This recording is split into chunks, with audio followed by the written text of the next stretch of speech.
Hello beautiful people, it's Derryn here from ArtStart, welcoming you to another ArtStart mixed media class. Do you want to know how to turn a page like this into this? Then stay tuned, let's get started. So here's what I've done so far on this page. Just taken this Pebeo iridescent, it's called blue-green, and put a very loose covering layer over all of this page. I grabbed a palette knife and the paint and just scraped it over, and you can see the lines here and here and here where I just scraped and stopped. So what you can do when you have a page that's just got all sort of crummy bits of leftover paint on them is you put a layer over with one colour, and usually it's a colour that is in your background that you've got there already. So I already had this greeny colour in the background, so I went over it with this colour, and what that does is it unifies the whole page. So for example, if you had red and orange, you could use red or you could use orange, yeah, as your covering colour, or you could just go over with a whole scraping of gesso. And what that does, it just knocks back most of the colour, but it leaves you with these really interesting patches of lights and darks. And that's how we go from that page to this sort of page. Then the next thing that I did was in Australia at Bunnings you can get wallpaper samples. Now this one's fantastic because what it has is this very, I don't know if you can see it side on, it's embossed. So I used my brayer and I put a very thin layer down. I'm going to do it again. Put a thin layer down of gesso and then printed with that piece of paper, with that wallpaper. So just a very thin layer.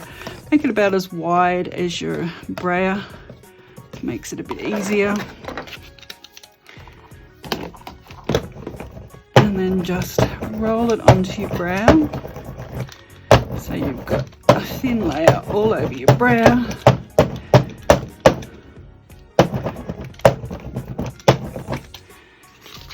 And then roll it onto the page. Now I'm only using this part of the wallpaper, so I'm just going to roll the brayer very lightly. I'm not pushing hard at all.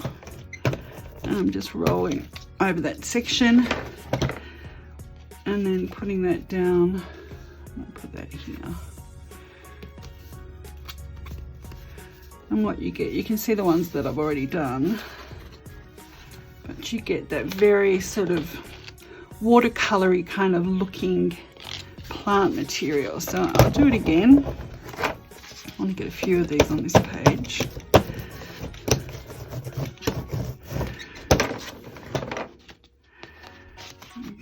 Back here.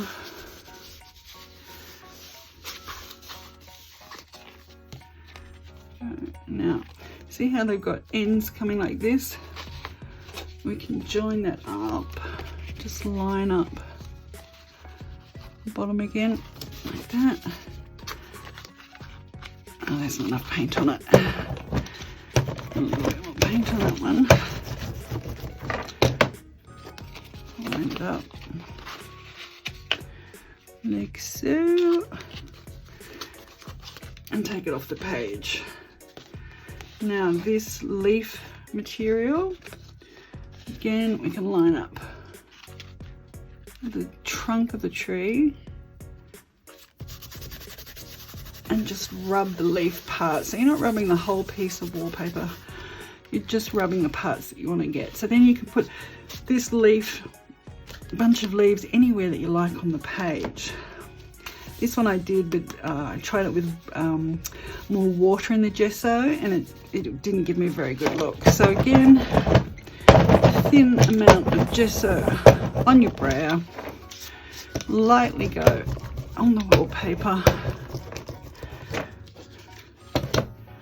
Let's take this tree all the way down, so line it up and run it down like so.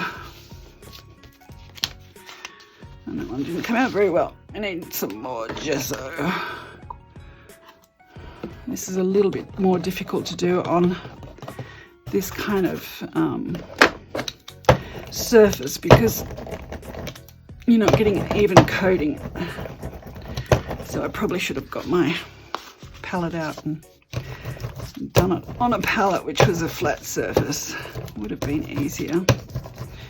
Anywho, let's get this done. So let's line up the tree trunk, the leaves,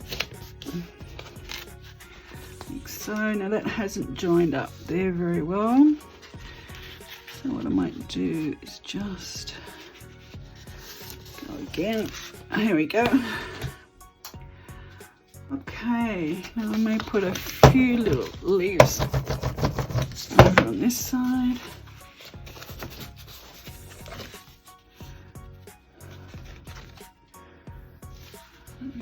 Here, just to cover that page. Right, so I just put some leaves up in this area here.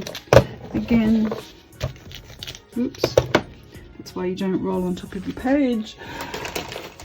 It doesn't stick like that. Easily wipes off. And some more leaves. So what I'm going for here is just a kind of a forest look, I suppose.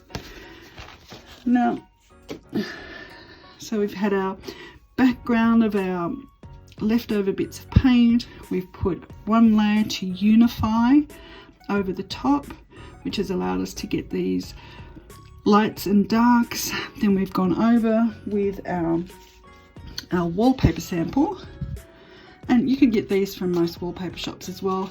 I would say though, if you're going to Bunnings, don't get every piece of wallpaper there like I did, because a lot of them don't work. I've pulled out some ones that work. This one will give you a nice texture, as will this one.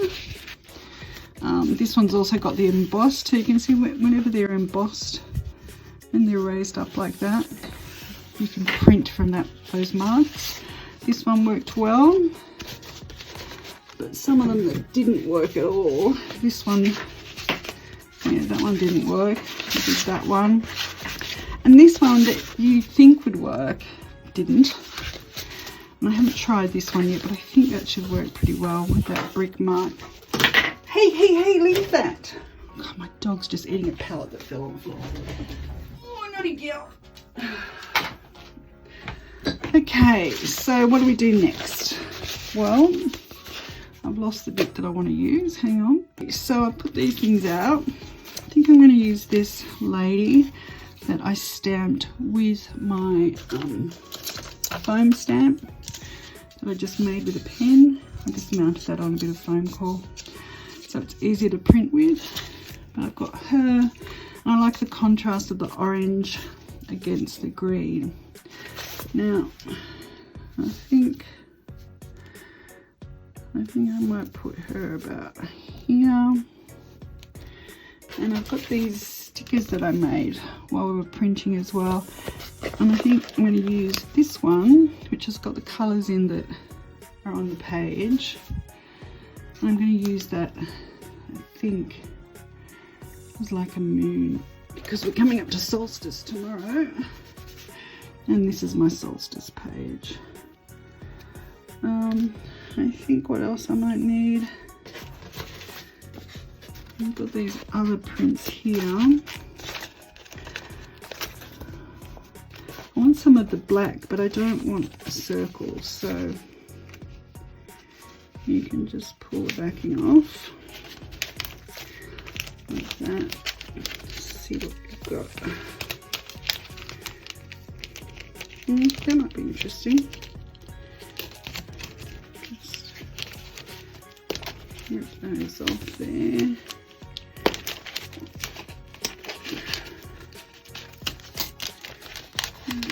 It's a bit fiddly, but I'll get it off. Oops. Doesn't matter, it's a sticker. And we can have that on this edge of the page. Down here. And what is it? Who knows? It's just a little texture.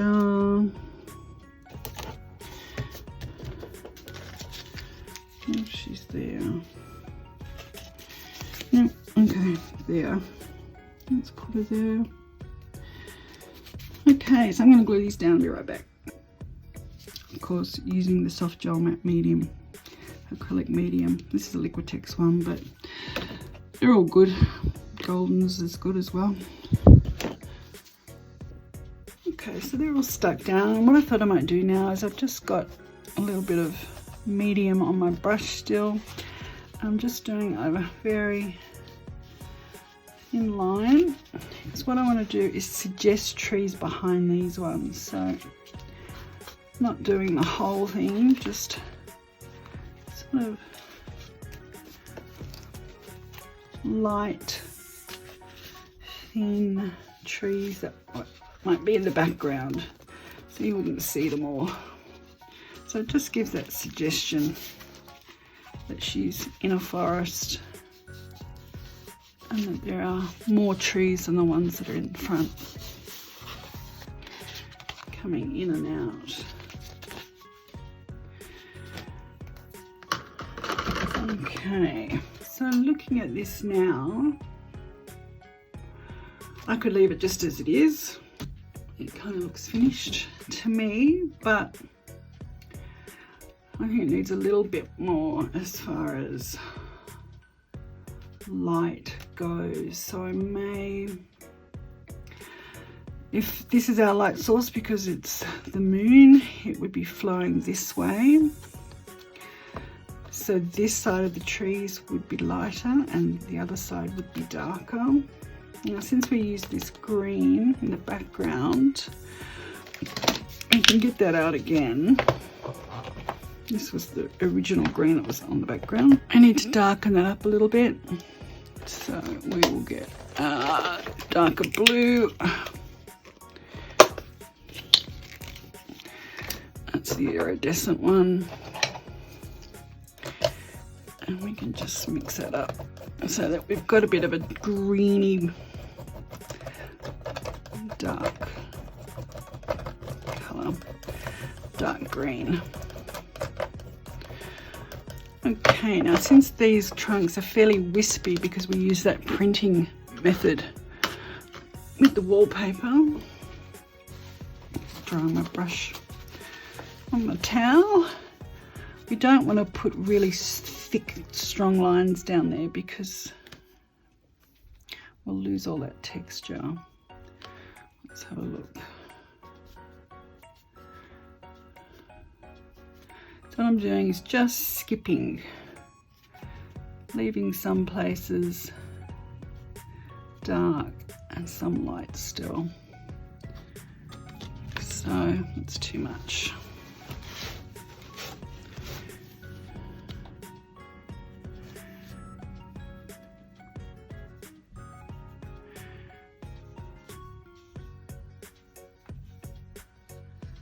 There we go. I think that colour's too much like the background.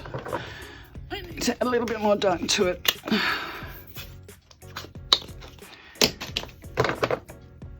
Okay. Let's see if that's better. Yeah.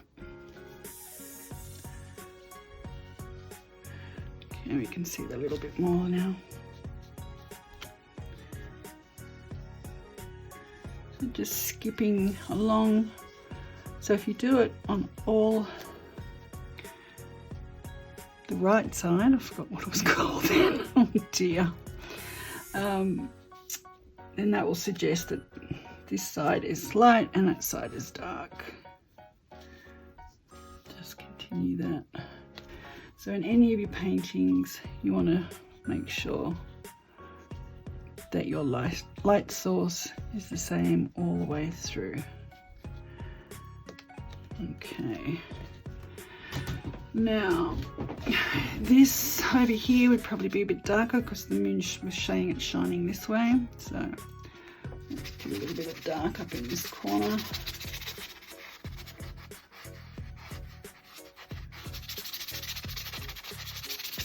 And then fade it away.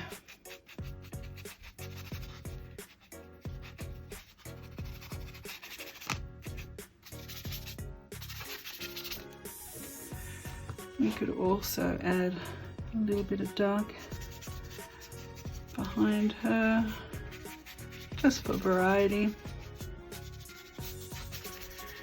I mean, she wouldn't be casting too much of a shadow, but she would be casting some shadow. You could put a cast shadow down from her, like so. And maybe this bit here is all too much the same, so I might put a little bit of that dark in here as well, just to suggest something different in the background.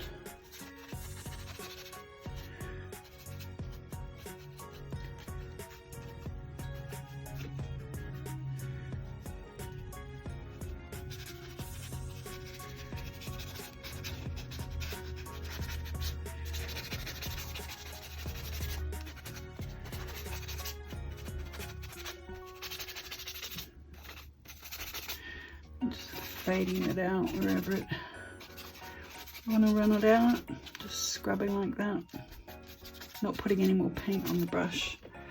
That allows it to fade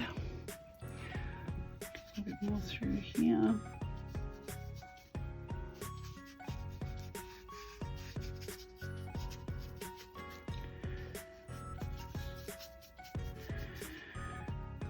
Too much paint.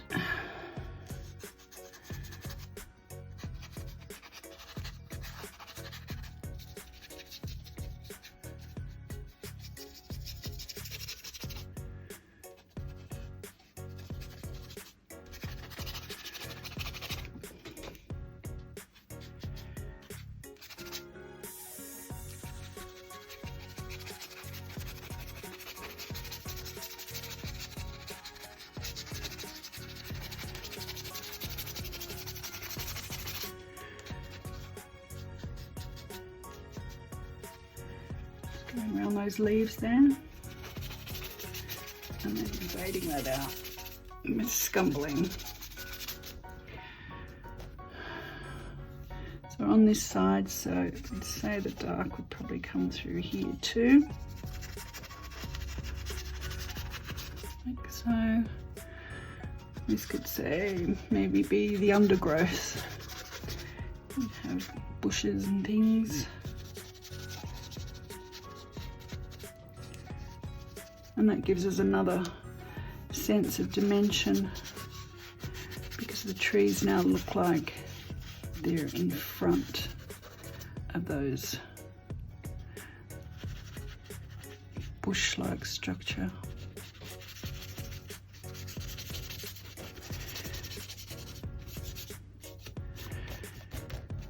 Okay. Continue that off the page here.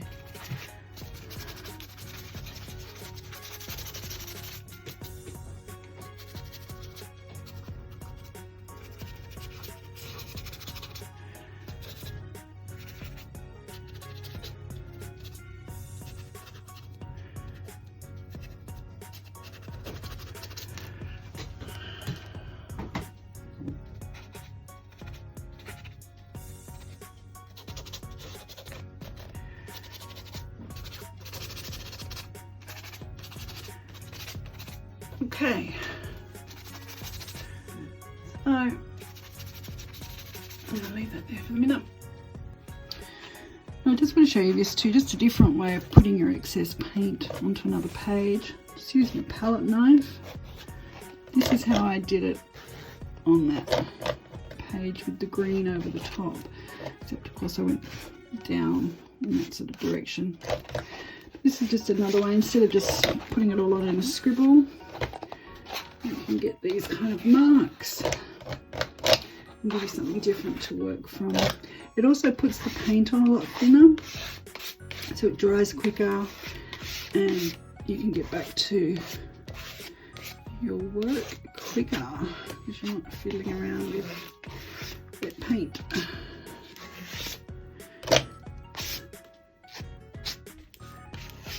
So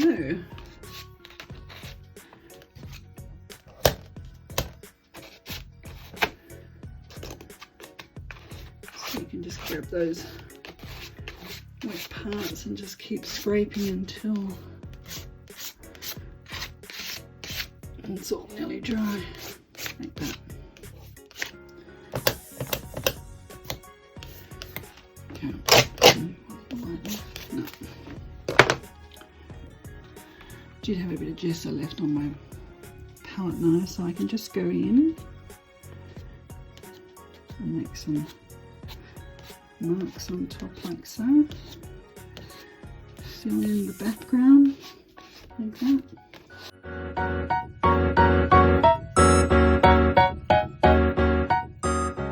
Okay, now I like this orange.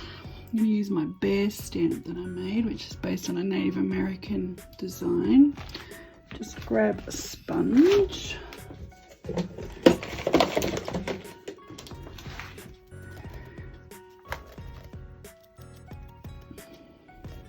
And put this on. And if you remember, Bear is what I call my husband. He's the bear of a man. It's his nickname. So this is kind of me, this is him. Where should we put him? Let's go here. Let's have a look what that looks like. Now it may not show up very well because we're going orange over dark. Yeah, like I thought. You can hardly see that there. But it's okay, I don't mind that. What I want to do is put a few of these into these spaces here.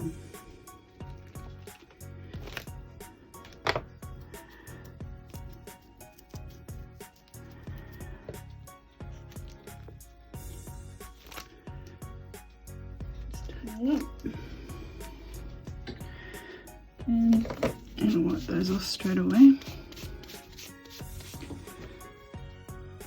And it's dry, so I think I'm going to do a little bit of pen work. Okay, so it's all dry now. So let's put a little bit of highlight on this side of our soul lady. Maybe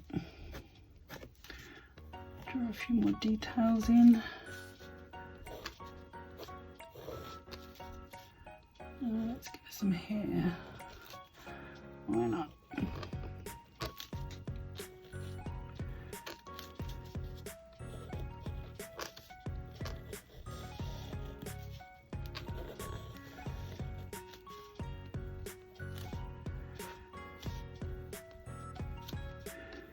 Little doodles. Now we could, if we wanted to, just put a few little lines on our tree trunks, just on the light side of our tree trunks.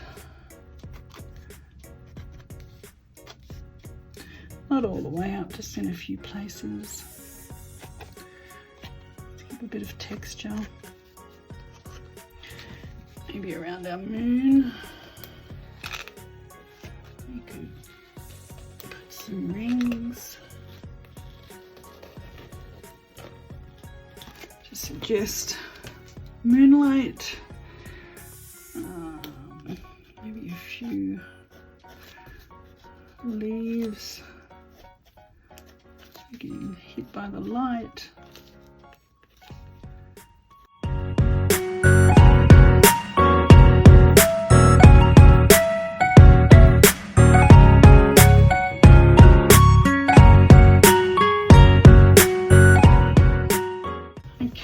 Also, because we did the trees in white, we can also use our pigment ink pen to make suggest some little branches. Just a few, don't go berserk with it. Just a few little branches here and there.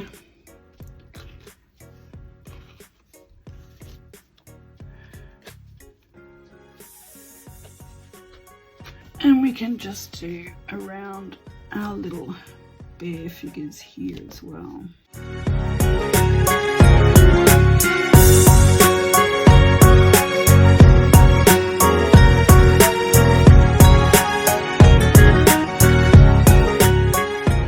Okay, so I've got our bears.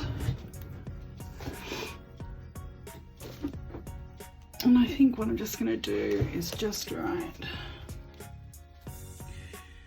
Just put it okay here.